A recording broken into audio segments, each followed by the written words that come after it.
À Lyon, les femmes musulmanes portent le voile ou ne le portent pas. La France est une république laïque et vivre sa foi au quotidien n'est pas toujours facile.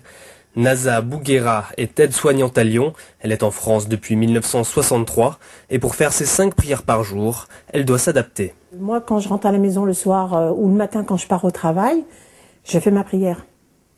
Quand je rentre le soir à la maison, je récupère mes 4 prières de la journée. C'est énorme. Ça veut dire que je délaisse tout pour rattraper mes prières. Que si je pouvais faire les prières au travail, il n'y aurait pas de problème. Mais le problème qu'il y a, c'est toujours le regard de l'autre.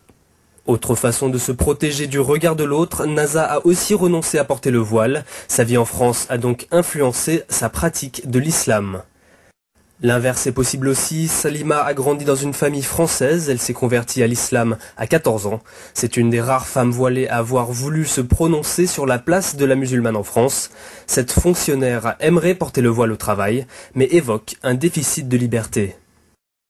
Moi, je trouve que la loi est assez restrictive, sachant qu'on est quand même dans un pays de liberté de religion et de liberté tout court. Et que le cadre de la loi nous empêche d'être pleinement ce qu'on est. Cette identité choisie et non héritée n'a pas plu à tous les membres de sa famille. Son père voyait la femme musulmane comme soumise. Salima nuance cependant son avis. Et ça veut dire, la seule chose à laquelle on est soumise, c'est Dieu. Après, on n'est pas soumise ni à un mari, ni à un père, ni à un frère, comme on peut le croire. Il y a des différences entre la culture et le culte.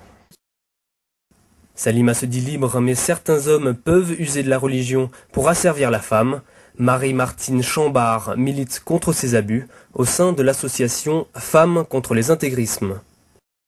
Ce qui pose problème, c'est quand les discriminations se réinstallent, puisqu'on est, nous, dans une société qui ne discrimine pas les hommes et les femmes, qui ne donne pas une place aux femmes parce qu'elles sont des femmes ou aux hommes parce qu'ils sont des hommes. Chacun fait selon ses compétences et ses capacités. Donc le problème, il se pose au moment où les femmes se sentent discriminées et où elles veulent en sortir. Voilà, où on leur assigne un rôle et qu'elles ne veulent pas de ce rôle-là. Et on sait que ça débouche sur des drames. Éternel compromis, les femmes musulmanes de France doivent se reconnaître entre textes de loi et textes sacrés.